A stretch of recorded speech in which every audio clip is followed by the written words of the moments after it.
Hadiah untuk orang-orang Selo. Penyerahan tanah Pati dan Mataram. Kemenangan atas Arya Penangsang membawa akibat-akibat politik tertentu yang digambarkan dalam babat Tanah Jawi. Setelah menang atas nasihat Ki Jurumartani, tokoh-tokoh Selo memutuskan tidak memberitahukan kepada Raja Pajang bahwa Raden Ngabehi Sutawijayalah yang telah menewaskan Raja Jipang itu, tetapi Ki Pamanahan dan Panjawi. Sebab Sutawijaya masih amat muda, sehingga kepadanya mungkin hanya akan diberikan pakaian yang bagus-bagus sekedar untuk menghibur. Pamanahan dan Panjawilah yang membunuh Penangsang. Itulah yang disiarkan kepada umum. Keesokan harinya di depan umum kepada Raja Pajang dilaporkan kemenangan atas Penangsang dan siapa saja yang berhasil membunuhnya. Setelah itu Raja bertanya tentang nasib Arya Mataram yang telah pergi dengan tujuan yang tidak diketahui.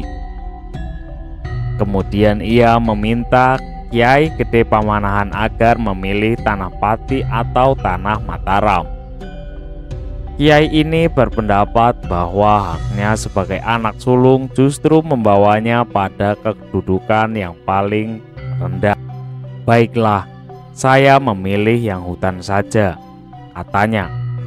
Biarlah kakak Panjawi memperoleh Pati yang sudah menjadi kota dengan banyak penduduk, dan saya memilih Mataram yang masih merupakan hutan belantara, kata Pamanahan.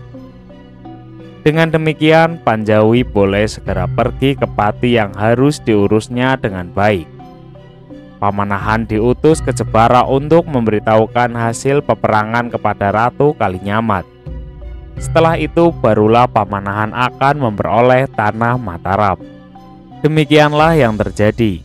Pamanahan menolak semua hadiah dari ratu yang telah lega hati itu, yakni kerajaan Prawoto dan Kalinyamat. Bahkan semua harta kekayaan kecuali pusaka-pusakanya.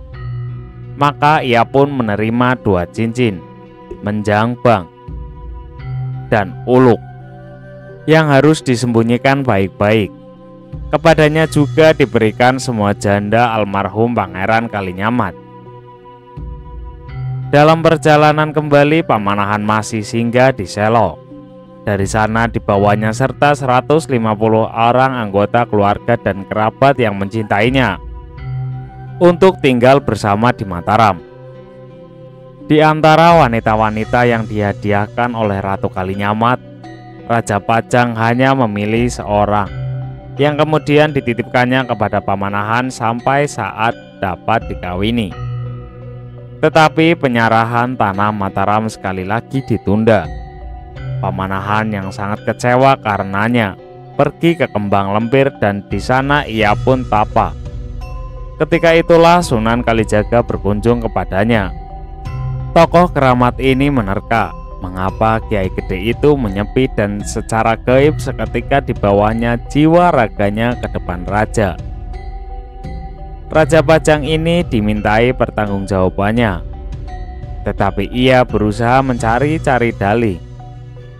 Katanya ia ingin memilih daerah yang lebih bagus bagi Pamanahan. Pikirannya memang terganggu oleh ramalan Sunan Giri bahwa kelak di Mataram akan timbul seorang raja yang besarnya dengan Raja Pajang. Setelah itu Pamanahan mengangkat sumpah yang mengandung tafsiran ganda, tetapi memuaskan semua pihak. Serat Kondo halaman 494-504 menulis dengan lebih sederhana tentang masalah ini. Di sini pun Kiai Gede Pamanahan dan Ki Panjawi memutuskan untuk menampilkan diri sebagai pemenang, dan dengan demikian memperoleh tanah Pati dan tanah Mataram. Setelah itu keduanya diutus ke Gunung Donorejo untuk menyampaikan berita kemenangan kepada Ratu Kalinyamat. Ratu ini selanjutnya menghadiahkan menjangan bang kepada Kiai Gede Pamanahan dan uluk kepada iparnya. Berikut seorang perawan yang masih muda dan sangat cantik dari keluarga baik-baik, dan selanjutnya dititipkan untuk sementara kepada pamanahan. Kemudian para pahlawan itu menerima bagian hadiahnya masing-masing. Akan tetapi, harta kekayaan Kalinyamat akan digunakan untuk membangun Mataram, yang akan dijadikan daerah dengan seorang bupati sebagai kepala. Akhirnya Kiai Gede Pamanahan memohon kepada Raja Pajang agar anaknya Raden Ngabehi Sutawijaya diperbolehkan membantunya di Mataram. Mula-mula sang raja bimbang, tetapi akhirnya mengizinkan, asalkan pada waktu-waktu tertentu ia muncul di Istana Pajang. Sebagai bukti atas pengangkatannya, Pamanahan menerima sebuah piagam.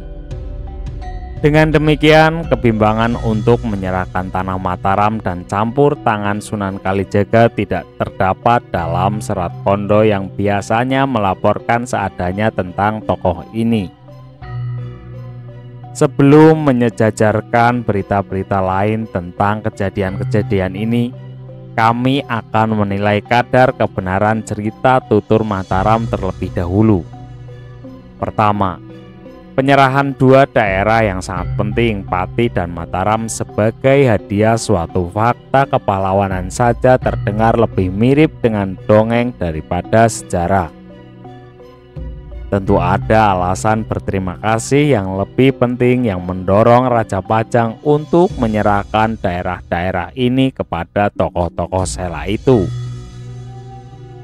Kedua, pembagian hadiah tanah itu sendiri tampaknya sangat aneh, jika tidak dikatakan tidak adil.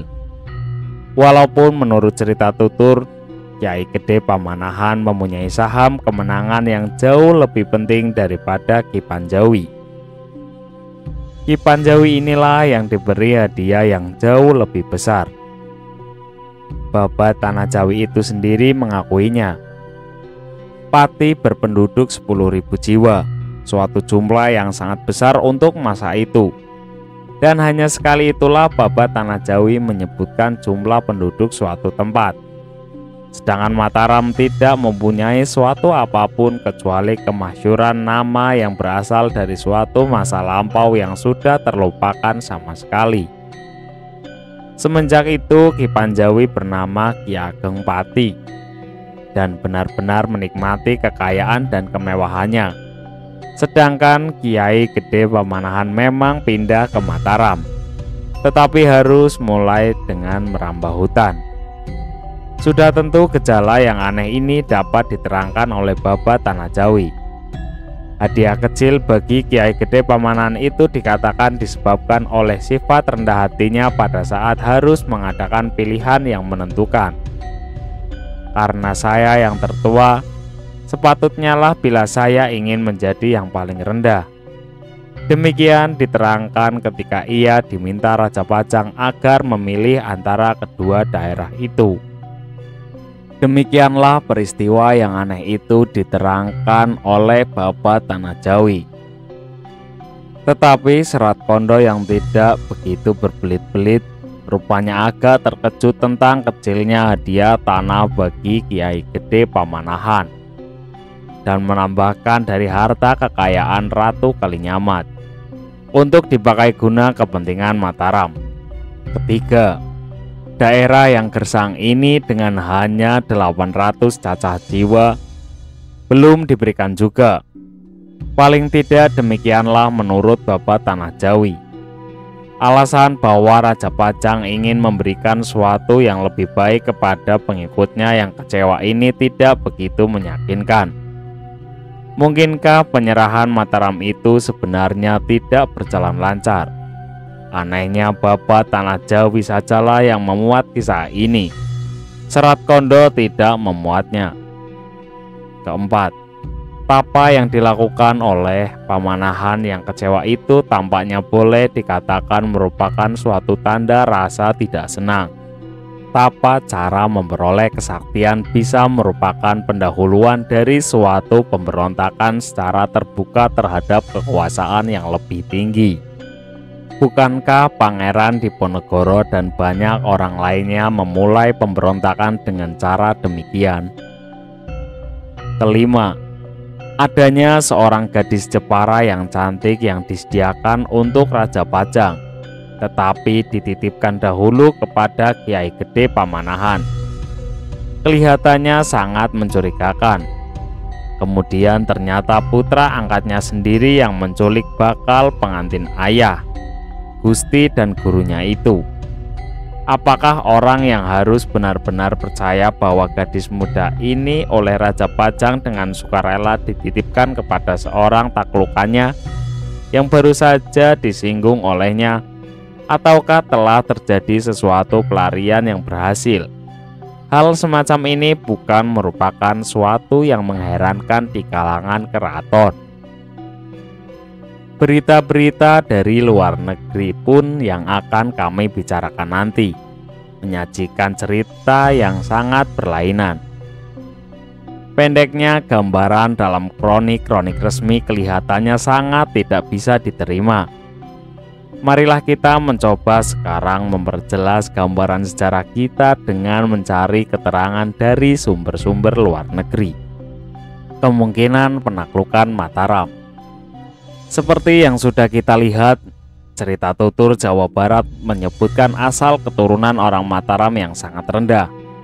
Ini niscaya ada hubungannya dengan anggapan dari sudut pandang yang sama, bahwa tanah Mataram tidak diperoleh dengan cara damai tetapi dengan penaklukan secara kekerasan.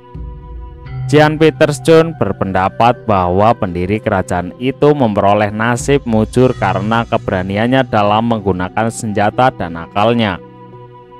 Jacober Dagregister 1 Oktober 1684 memberitakan bahwa Kiai Gede Pamanahan setelah merasa dirinya tidak aman dan harus melarikan diri keluar daerahnya menjadi kepala perampok dan merebut negeri Mataram, lalu menamakan dirinya menurut tempat itu.